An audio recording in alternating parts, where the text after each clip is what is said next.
എന്താണ്? ഇതാ അവന് പ്രാർത്ഥിക്കാൻ പറ്റുന്നില്ല. അന്നേരത്തിന് അവനൊരു തട്ട് നമുക്കിട്ട്, നീ എന്നെ ഈ കൂടുതലായിട്ട് പ്രാർത്ഥിക്കുന്നു, എന്നെ വിശുദ്ധനാകാൻ വേണ്ടിയുള്ള പുറപ്പാടാണോ? പ്രിയമുള്ളവരെ, അവിടെ അല്ല നിൽക്കേണ്ടത്, ആ സ്ഥലത്തല്ല നീ നിൽക്കേണ്ടത്. അങ്ങനെ ഒരു സാഹചര്യം നിനക്കുണ്ടായി നീ മനസ്സിലായിക്കോണം. ആ സ്ഥലം നീ വിടേണ്ടി സമയമായെന്നാണ് അതിനർത്ഥം. നിന്റെ പ്രവർത്തന മേഖലകൾ മാറ്റേണ്ട സ്ഥലമായി, ദരിദ്രരായ മറ്റൊരു സമൂഹത്തിലേക്ക് നിന്റെ ജീവിതം പറിച്ചു നടപ്പെടേണ്ട സമയമായതിന്റെ ലക്ഷണമാണ് ഇതൊക്കെ. അതുകൊണ്ട് ഓർക്കണം, നമ്മളൊക്കെ ദരിദ്രർക്ക് വേണ്ടി, ഇതാ വിഭജിക്കപ്പെടാൻ വേണ്ടി ക്രിസ്തു ഒരുക്കിയിരിക്കുന്ന അപ്പം തന്നെയാണ്. നമ്മൾ അറിയണം, ഞാനും നിങ്ങളും അതെ, ദരിദ്രർക്ക് വേണ്ടി പങ്കുവെക്കപ്പെടാൻ വേണ്ടിയുള്ള അപ്പമാണ്. അപ്പോ ചിലരൊക്കെ ഇങ്ങനെ ഒന്ന് പറയും, ആ തിരുമേനി, നമ്മുടെ ആ തൂത്തുടി ചാപ്പലിൽ 2 സൈഡിൽ കൂടെ ഫാനുണ്ട്, നടുക്കൂടി ഒരു ഫാൻ ഇടാൻ മേലെ. ചിലതൊക്കെ കുറെ നാളായിട്ട് ഇങ്ങനെ വന്നവരുടെ സമ്പന്നമാണ്. എന്താണ്? പ്രസംഗമൊക്കെ കേട്ടു, തിരുമേനി പറഞ്ഞാൽ അവിടം വരെ പറയും, കുലീനച്ചൻ പറഞ്ഞാൽ അവിടം വരെ പറയും, പിന്നെ സജീവച്ചൻ പറഞ്ഞാൽ എന്നു പറയും. അതുകൊണ്ട് ഇത് കൂടുതലൊന്നും പറയാനില്ല, പിന്നെ പോരട്ടെ, കേൾക്കാം. അവരുടെയൊക്കെ ഹൃദയം സമ്പന്നമാണ്. അതുകൊണ്ട് അവർക്ക് എന്താണ്? അസ്വസ്ഥതയും. ചിലരിങ്ങനെ വന്ന് ചോദിക്കും, നമുക്കിത് മൊത്തം സിമെന്റ് ഇട്ടാലോ? വേറെ ചിലർക്ക് വേറെ പല പല ആവശ്യങ്ങളാണ് പല ആളുകൾക്ക്. അങ്ങനെ ആവശ്യം അങ്ങനെ കൂടിക്കൂടി വരിക. പ്രിയമുള്ളവരെ ഓർക്കുക, ചില മനുഷ്യർക്കോ അതേ സ്ഥലത്ത് അതേ കസേരകൾ അവർക്ക് ക്രിസ്തുവിന്റെ വാക്കായി തീരും. എവിടാണ് പ്രതിസന്ധി? എവിടാണ് പ്രശ്നം? പ്രിയമുള്ളവരെ, നമ്മുടെ മനസ്സാണ് മാറേണ്ടത്. ഈ മനസ്സ് ക്രിസ്തുവിനെ സ്വന്തമാക്കണമെങ്കിൽ പ്രിയമുള്ളവരെ ഇനി വളരണം. എവിടം വരെ വളരണം? നാം തിരിച്ചറിയണം. ആ ദരിദ്രരായ മനുഷ്യരെ ക്രിസ്തു എഴുന്നേൽപ്പിച്ചു, പരിശുദ്ധാത്മാവ് എഴുന്നേൽപ്പിച്ചു.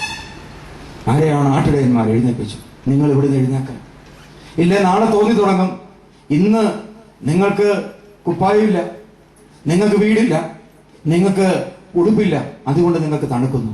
അതുകൊണ്ട് തീ കായുമ്പോൾ നിങ്ങൾക്കിത് ഇന്ന് ചൂടായിട്ട് തോന്നും. പക്ഷെ നാളെ ചൂട് കൂടിക്കഴിയുമ്പോൾ നിങ്ങൾക്ക് തോന്നും, ഈ ചൂട് പോരാ, ഈ ചൂട് പോരാ, കുറച്ചുകൂടെ ചൂട് വേണം തോന്നും. കുറച്ചുകൂടെ കഴിയുമ്പോൾ വേറെ വലുതോടെ തോന്നും. അങ്ങനെ ഇത് നിങ്ങളെ നിരാശപ്പെടുത്തും. അതുകൊണ്ട് എഴുന്നേക്ക്, നീ ഇവിടെ എഴുന്നേക്ക്. ഓർക്കണം, വീടില്ലാത്ത, പുതപ്പില്ലാത്ത ഒരു ദരിദ്രനോട് പറയുകയാണ്, നീ ഇവിടെ എഴുന്നേക്ക്. എഴുന്നേറ്റിട്ട് അവരോട് പറഞ്ഞു, ഇതാ ഞാൻ നിങ്ങൾക്കൊരു സന്തോഷത്തിന്റെ സദ്വാർത്ത കാണിച്ചു തരാം, നിങ്ങൾക്കൊക്കെ ഒരു സന്തോഷത്തിന്റെ സദ്വാർത്ത ഞാൻ കാണിച്ചു തരാം. ആ മാലാഖ അവരെ എഴുന്നേൽപ്പിച്ചിട്ട് കൊണ്ടുപോയത് എങ്ങോട്ടാ? ഹെരോദാവിന്റെ കൊട്ടാരത്തിലോട്ടാണോ? അല്ല പ്രിയമുള്ളവരെ, ഹെരോദാവിന്റെ കൊട്ടാരത്തിലോട്ടല്ല കൊണ്ടുപോയത്. മറിച്ച് ഇതാ പുൽത്തൊട്ടിയിൽ കിടക്കുന്ന, കീറ്റവസ്ത്രങ്ങളിൽ പൊതിഞ്ഞ, ഇതാ ചാണകക്കൂട്ടിൽ കിടക്കുന്ന ഒരു കുഞ്ഞിനെ കാണിച്ചിട്ട് പറഞ്ഞു, ഇതാ നിങ്ങൾക്കടയാളം, സന്തോഷത്തിനും സമാധാനത്തിനുള്ള അടയാളം ഇതാ ഈ കിടക്കുന്നതാണ്. അവർ നോക്കി, ഞങ്ങൾ എത്രയോ സമ്പന്നരാണ്, ഞങ്ങൾക്ക് ഇതാ തീ കൂട്ടി ഒന്നിച്ചിരുന്ന് കൂടാൻ ഞങ്ങളില്ലേ? ഈ പാവപ്പെട്ട സ്ത്രീ യോസേപ്പ് പിതാവിനെയും കൊണ്ട് ഈ ചാണകക്കൂട്ടിൽ ഈ കുഞ്ഞിന് സുരക്ഷിതമല്ലാത്ത ഒരു സ്ഥലത്ത് ഇതാ അനാഥ കുഞ്ഞിനെ പോലെ ഇതിനെ കിടത്തിയിരിക്കുന്നു. ഇത്രയും ദരിദ്രനായ ഒരു കുഞ്ഞ് ഈ ഭൂമിയിലുള്ളപ്പോൾ ഞങ്ങളൊക്കെ എന്തുമാത്രം സമ്പന്നരാണ്. നമ്മുടെയൊക്കെ ചില മാതാപിതാക്കന്മാര് കരഞ്ഞോണ്ട് എൻ്റെ അടുക്ക് വരാം. എന്തിനാണ്? 95% മാർക്ക് കിട്ടിയ അച്ഛ, 5% പോയി. 95% മാർക്ക് കിട്ടിയ കൊച്ചിന്റെ 95% മാർക്കിനെ കുറിച്ച് ചിരിക്കാൻ പറ്റാത്ത അമ്മ കരയുക. എന്താണ്? 5% പോയി. ഉടനെ ഞാൻ പറഞ്ഞു, അത് അപ്പുറത്തൊരു പെങ്കൊച്ചുണ്ടായിരുന്നു, അതിന്റെ ഐക്യു കുറച്ചുകൂടെ കൂടുതല, അതിന് 85 ഇവളെ കിട്ടിയുള്ളൂ. എന്നാ പിന്നെ സാരമില്ല, പോട്ടെ 5%. അയൽവക്കക്കാരന് ഇതാ നഷ്ടമുണ്ടായത് കണ്ടു കഴിഞ്ഞാൽ നമുക്ക് സന്തോഷം, അപ്പോൾ മാത്രമേ നമുക്ക് സന്തോഷം കണ്ടെത്താൻ പറ്റുന്നു. പ്രിയമുള്ളവരെ ഓർക്കുക, അതുകൊണ്ടാണ് തമ്പുരാൻ അവരെ എഴുന്നേൽപ്പിച്ചത്. ഓർക്കണം, നിന്റെയൊക്കെ കണ്ണ് തുറക്കട്ടെ, നിന്നേക്കാളും ഗതികെട്ട ഒരു ശിശു കിടക്കട്ടെ. ആ ശിശുവിനെ കാണുമ്പോൾ നീ ക്രിസ്തുവിനെ കണ്ടതിന് തുല്യം. ആരൊക്കെ കണ്ടിട്ടുണ്ട് പ്രിയമുള്ളവരെ ക്രിസ്തുവിനെ? നീ നിന്നേക്കാൾ ഗതികെട്ട ഒരുവനെ കണ്ടിട്ട് ഞാൻ എത്രയോ ഭേദം, നിന്നേക്കാളും പാപത്തിൽ വീണ് നീ ഭാവിയാന്നോർത്ത് കരഞ്ഞോണ്ടിരിക്കുകയായിരിക്കും. അയ്യോമേ പാപത്തിൽ വീണല്ലോ. നിന്നേക്കാളും വലിയ പാപത്തിൽ വീണ് ഇതാ നിസ്സഹായനായി കിടക്കുന്ന ഒരുവനെ കണ്ടിട്ട് നീ ആശ്വസിക്കണം, ഞാൻ എത്രയോ ഭേദം, തമ്പുരാൻ എന്നെ എന്തുമാത്രം സംരക്ഷിക്കുന്നു. ഓർക്കണം. പിന്നെ നമുക്ക് കടബാധ്യതയായിരിക്കാം, 10 ലക്ഷം കടബാധ്യതയായിട്ടിരിക്കാതിരിക്കാം. പ്രിയമുള്ളവർ ഓർക്കുക, 25 ലക്ഷം രൂപ കടബാധ്യത വന്ന് എല്ലാ വീടും കൊടുക്കുകയും പോയി ഇതാ തെരുവിൽ കഴിയുന്ന മനുഷ്യനെ കാണുമ്പോൾ നമുക്ക് സമാധാനം, അത്ര ഇല്ലല്ലോ, എനിക്കത്ര ഇല്ലല്ലോ, അങ്ങനെ ഓർക്കാൻ പറ്റണം. ഇതാണ് ക്രിസ്തുവിനെ കണ്ടെത്താനുള്ള വാതിൽ. നമ്മളൊക്കെയോ ആധ്യാത്മികത പോലും ഇന്നെന്താണ് ഒരാർത്തിയായി മാറിയിരിക്കും. എന്താണ്? ഒന്ന് നേടി മറ്റൊന്ന് നേടി ഒരു വളർച്ച, ഒന്ന് നേടി മറ്റൊന്ന് നേടി ഒരു വളർച്ച. അപ്പോഴാണ് അസംതൃപ്തികൾ, അസ്വസ്ഥതകൾ. ഇതാ ഒരു കാലത്ത് എങ്ങും കയറി ചെല്ലാൻ ആരുമില്ലാത്ത കാലത്ത് ഒരച്ഛൻ എന്നെങ്കിലും ഒരു വീടിന്റെ വാതിൽക്ക് ചെന്ന് ഇതാ ഒന്ന് പ്രാർത്ഥിച്ച, അയ്യോ അച്ഛൻ വന്നു, വലിയൊരു ആശ്വാസമായിപ്പോയി. ആണ്ടിലൊന്നായിരിക്കും വന്നത്, എന്നാലും ഒരു ആശ്വാസമായിപ്പോയി. അല്ലെങ്കിൽ ഒരു എഴുത്തയച്ചാലും അതൊരാശ്വാസമായിപ്പോയി. ഇന്ന് അച്ഛന്മാർ വീട് കയറി ഇറങ്ങി നിരങ്ങുക. എന്നിട്ടും പറയുക എന്നാലും അച്ഛന്മാർക്കൊരു കയറില്ല. 2 പ്രാവശ്യം രോഗിയായിട്ട് കിടന്ന് വീട്ടിൽ ചെന്ന് പ്രാർത്ഥിച്ചാലും പറയും എന്നാലും ചാകാൻ നേരത്ത് അച്ഛൻ ഇല്ലാതെ പോയല്ലോ. ഓർക്കണം, ആർക്കും സംതൃപ്തിയില്ല, ഒന്നിനും സംതൃപ്തിയില്ല. ഒരിക്കല് ഞാൻ ഓർക്കാണ്, ഒരു സ്ഥലത്തുനിന്ന് എനിക്കൊരു കോള് വന്നു. ആരോ കൊടുത്ത ഒരു ഫോൺ നമ്പരാണ്. ഒരു ഹൈന്ദവ കുടുംബം, ഒരു പാവപ്പെട്ട ഹൈന്ദവ കുടുംബം എന്നെ വിളിച്ചിട്ട് പറഞ്ഞു, ഞങ്ങളുടെ മോന് അസുഖമാണ്, ഇന്നപോലെ ഒരു മെഡിക്കൽ കോളേജിൽ കിടക്കുക, അപ്പോൾ പ്രാർത്ഥിക്കാൻ വേണ്ടി വിളിച്ചു. ഞാൻ പറഞ്ഞു പ്രാർത്ഥിക്കാം, അതിനെന്നാ സന്തോഷമാണ്, പ്രാർത്ഥിക്കാം. സ്കൂളിലെ കുട്ടികളെല്ലാം പ്രാർത്ഥിച്ചുകൊണ്ടിരിക്കും. ഞാൻ പറഞ്ഞു പ്രാർത്ഥിച്ചേക്കാം. അങ്ങനെ ഞാൻ പ്രാർത്ഥിച്ചു. പ്രാർത്ഥിക്കാതൊക്കെ പറഞ്ഞ് 2 ദിവസം കഴിഞ്ഞ് വീണ്ടും ഒരു കോള്. സത്യത്തിൽ ഒരു ബന്ധുവിനെ കൊണ്ടൊരു റെക്കമെൻഡേഷൻ. എന്താണ്? തിരുമേനി അവിടം വരെ ചെല്ലുമോ എന്ന് ചോദിക്കാനൊരു മടി കൊണ്ടാണ് ചോദിക്കാതെ. അങ്ങനെ ചോദിക്കാൻ പറ്റുമോ? ഇനി ചോദിച്ചാൽ ചെല്ലുമോ? അറിയാൻ പറ്റത്തില്ലല്ലോ. ആരോടാ ചോദിക്കുന്നത്, എന്താ ചോദിക്കുന്നത്? ഇനി ചോദിച്ചാൽ വല്ല ജാവായി പോയെങ്കിൽ എന്നാ ചെയ്യും? ചില മനുഷ്യർക്ക് അങ്ങനെയാണ്. ഇതുപോലെ ജാവായി പോയെങ്കിൽ അതുകൊണ്ട് അവർ ചോദിച്ചു. അപ്പോൾ എൻ്റെ ഒരു ബന്ധു എന്നോട് ചോദിച്ചു, അവരിങ്ങനെ ഒരു കാര്യം ഇങ്ങനെ അതിലെങ്ങാനും പോവുകയാണെങ്കിൽ അവിടം വരെ എങ്ങാനും ഒന്ന് കയറാൻ പറ്റുമോ? ആ ഭാഗത്ത് എങ്ങനെ പോകുന്നുണ്ടോ? എന്നാൽ ഞാൻ ചോദിച്ചു ഏത് വാർഡിലാണ് കിടക്കും? എന്നാൽ അപ്പോൾ ഇന്ന വാർഡില്ല, ഇന്ന സ്ഥലത്ത്. അപ്പോൾ ഞാൻ അവിടെ പോയി ആ ഹൈന്ദവ കുട്ടിയെ കണ്ട് അവിടെ നിന്ന് തലക്കൈ വെച്ച് പ്രാർത്ഥിച്ചിട്ടുണ്ട്. തലക്കൈ വെച്ചൊക്കെ പ്രാർത്ഥിച്ച് എനിക്ക് പോകും. അപ്പോൾ അവർ പറഞ്ഞു, അയ്യോ വലിയ സന്തോഷമായി കേട്ടോ. അപ്പോൾ ഞാൻ പറഞ്ഞു, യാത്രക്കാരൻ പോലും കിടന്നാൽ പോയി തലക്കൈ വെച്ച് പ്രാർത്ഥിക്കാമെന്ന് എനിക്ക് ആ മോഹമൊന്നുമില്ല. കാരണം നടക്കുകയില്ല. കാരണം മലബാർ ഭദ്രാസനം മുഴുവൻ ഇങ്ങനെ വിശാലമായി കിടക്കുകയാണ്. മലബാർ ഭദ്രാസനത്തിന് ഇടയനാ ഞാൻ. ഒരു ക്യാൻസർ രോഗി പറയും തിരുമേനി ഒന്ന് കാണണം, ഞാൻ മരിക്കാൻ പോകാന്ന് പറഞ്ഞാൽ അവിടെ എത്താൻ പറ്റുമെന്ന് എനിക്ക് മോഹമൊന്നുമില്ല. അപ്പം അങ്ങനത്തെ ഒരു പ്രതീക്ഷ കൊടുക്കാനും ഒരു ഓഫർ കൊടുക്കാനും എന്നെ കൊണ്ടാവില്ല. കുറേ ദിവസം കഴിഞ്ഞപ്പോൾ അവർ പറയും, ആദ്യം പ്രാർത്ഥിച്ചിട്ട് പോകുന്നു, കുറവൊന്നും കാണുന്നില്ല, അതുകൊണ്ട് ഒന്നുകൂടി ഒന്ന് പ്രാർത്ഥിക്കാമോ? പോകണം. ഒന്ന് പ്രാർത്ഥിച്ചപ്പോൾ ഇതാ മനുഷ്യന്റെ അവസ്ഥ. ആത്മീയതയിൽ പോലും ഇങ്ങനെ പ്രിയമുള്ളവർ. അതുകൊണ്ട് നമ്മളൊക്കെ ഓർക്കണം, നമ്മളൊക്കെ എത്ര സമ്പന്നല്ല.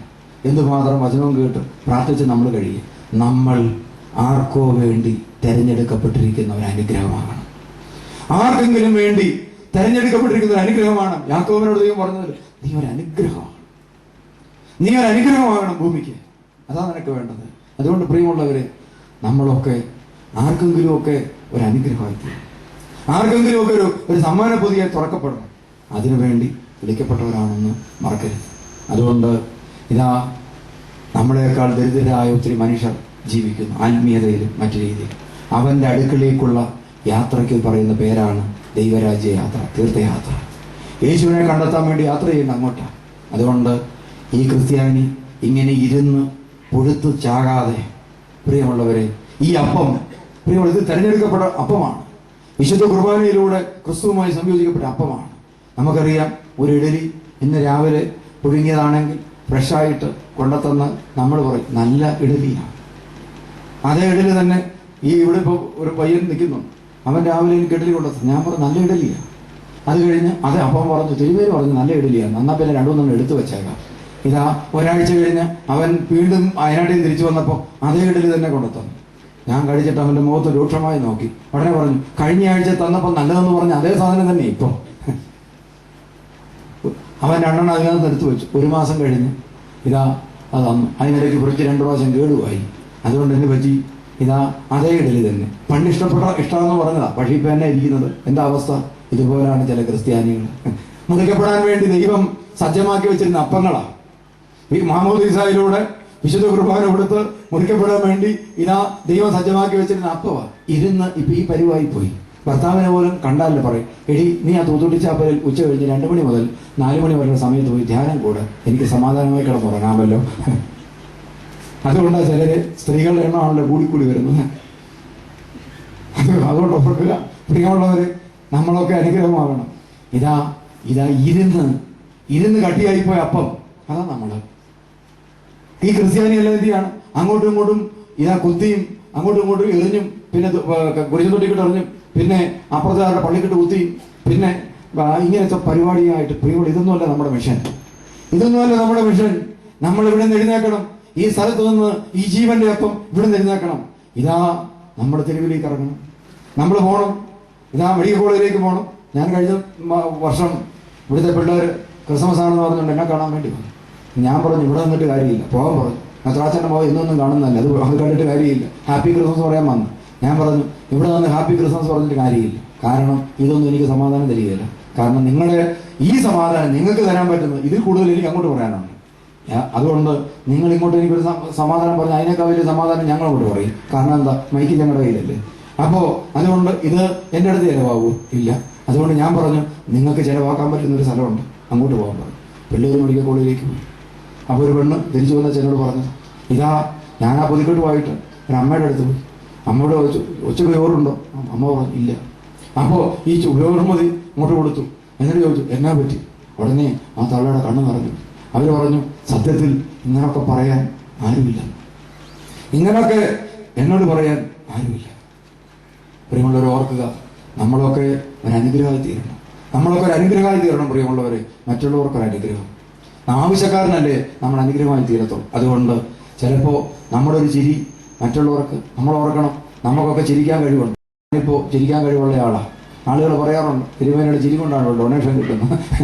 കാരണം നല്ലൊരു കോളിനോസ് പുഞ്ചിരിയൊക്കെ കാണിച്ചാനേ പോലും. അപ്പോൾ ആളുകൾ ഓർക്കും എന്നാലും ആ തിരുമേനി ചിരിച്ച് കാണിച്ചതല്ലേ, എന്നാൽ പോയേക്കാം, 10 രൂപ കൂടുതലിട്ടേക്കാം. അങ്ങനെയാണല്ലോ ധ്യാനകേന്ദ്രം വേണം. എന്നാൽ ഞാൻ കണ്ണാടി നോക്കി ഞാൻ ചിരിക്കുക, എന്തെങ്കിലും പ്രയോജനം ഉണ്ടാകും? പ്രയോജനം ഉണ്ടോ പ്രിയമുള്ളവർ? കാര്യം ഒരു ചിരിയായിരിക്കും. ഞാൻ കണ്ണാടി നോക്കി ഒന്ന് ചിരിച്ചു. എൻ്റെ കൂടെ നിൽക്കുന്ന പയ്യൻ കുഴപ്പമൊന്നുമില്ലായിരുന്നു, വയനാട്ടിൽ നമുക്ക് കുഴപ്പമൊന്നുമില്ലായിരുന്നു. ഇതാ രണ്ടാമത് ഒന്നുകൂടെ ചിരിക്കുമ്പോൾ കുര്യനച്ചോട് എന്ന് പറയും തിരുമേനി ഇടയ്ക്കിടയ്ക്ക് കണ്ണാടി നോക്കി ചിരിക്കുന്നുണ്ട്. മൂന്നാമതാവൻ കമ്മിറ്റി കൂടി ഒരു തീരുമാനം എടുക്കും. എന്താണ്? ഇതാ കാര്യം മെത്രാച്ചനാണെങ്കിലും എന്തെങ്കിലും അത്യാവശ്യം വന്നാൽ നമ്മൾ ആംബുലൻസ് റെഡിയാക്കി നിർത്തിയാൽ കണ്ടോ പ്രിയമുള്ളവർ, നമ്മളൊന്നും നമുക്ക് കിട്ടിയതൊന്നും നമുക്ക് പ്രയോജനപ്പെടത്തില്ല. എന്നാൽ ഇതാ വേദനിച്ച് വിഷമിച്ച് ഇവിടെ വന്ന് കടബാധ്യതയിൽ പ്രയാസമായിട്ട് നിൽക്കുന്ന ഒരുത്തനെ നോക്കി ഞാൻ ചിരിച്ചാലോ, അതവനൊരു വലിയ ആശ്വാസം. ഒരു അപരിചിതനെ പോലെ ഈ ദേവാലയത്തിന്റെ മുറ്റത്ത് കയറി വരുന്നവനെ പരിചിതനെ പോലെ ഒന്ന് ചിരിച്ചു കാണിച്ച് കയറുക ഇരിക്കുന്നൊക്കെ ഒന്ന് പറയുമ്പോൾ നേരത്തെ കണ്ട പരിചയമായിരിക്കും എന്ന് അവരങ്ങ് വിചാരിക്കും. അപ്പോൾ എന്ത് സമാധാനം കൊടുക്കും? പ്രിയമുള്ളവരെ, നിങ്ങളൊക്കെ ഒരു അനുഗ്രഹമാണ്. ഇതാ അത് ആവശ്യക്കാരുടെ ഒരു അനുഗ്രഹമായി മാറണം. നിങ്ങളുടെ ഈ ആരോഗ്യം, ഈ കഴിവ്, ഈ ശക്തി, ഇതൊക്കെ തുരുമ്പെടുത്ത് പോകാതെ ഇതൊക്കെ ആർക്കെങ്കിലുമൊക്കെ വേണ്ടി, എന്തിനെങ്കിലുമൊക്കെ വേണ്ടി ഇതാ വിനിയോഗിക്കണം. നമ്മളൊക്കെ ഒത്തിരി ഓടിയില്ലേ നമുക്ക് വേണ്ടി? നമ്മളൊക്കെ ഒത്തിരി ഓടിയില്ലേ? ജീവിതകാലം മുഴുവൻ ഓടി തളർന്ന ഒരു ഡോക്ടർ എനിക്കറിയാം. ഈ അടുത്ത കാലത്ത് ഡോക്ടർ, നമ്മുടെ സഭക്കാരൻ, നല്ല മനുഷ്യൻ. അദ്ദേഹത്തെ പലപ്പോഴും സഭാ ശുശ്രൂഷകളിൽ പലയിടത്തും കാണാറില്ല. കാരണം തിരക്കാണ്. ഒരിക്കൽ ഒരു അസുഖത്തിൽ ഞാൻ വിളിച്ചപ്പോൾ അദ്ദേഹം പറഞ്ഞു തിരക്കാണ്. ചെല്ലുമ്പോഴും അവിടെ തിരക്കാണ്, ഹോസ്പിറ്റലിൽ ഭയങ്കര തിരക്കാണ്. അങ്ങനെ ഇരിക്കെ ഒരു ദിവസം അദ്ദേഹം എന്നോട് പറഞ്ഞു, അച്ഛനെ വിട്ട് പറഞ്ഞു തിരുമേനി ഒന്ന് കാണാൻ പറ്റുമോ? അപ്പം ഞാൻ പറഞ്ഞു തിരക്കാ, എനിക്ക് തിരക്കായിരുന്നു കേട്ടോ, പ്രതികാരം ചെയ്താൽ തിരക്കാണ്. ഞാൻ പറഞ്ഞു തിരക്കാം. അന്നേരം പറഞ്ഞു അല്ല അത്യാവശ്യമാണ്. അപ്പം ഞാൻ പറഞ്ഞു അങ്ങനെയാണെങ്കിൽ എപ്പോഴും കൂട്ടിക്കൊണ്ടു. അങ്ങനെ എൻ്റെ മുറി കയറി വന്ന ഉടനെ ആ ഡോക്ടർക്ക് പൊട്ടിക്കറി, കണ്ണുകൂടി എല്ലാം കണ്ണുനീര് വന്നു.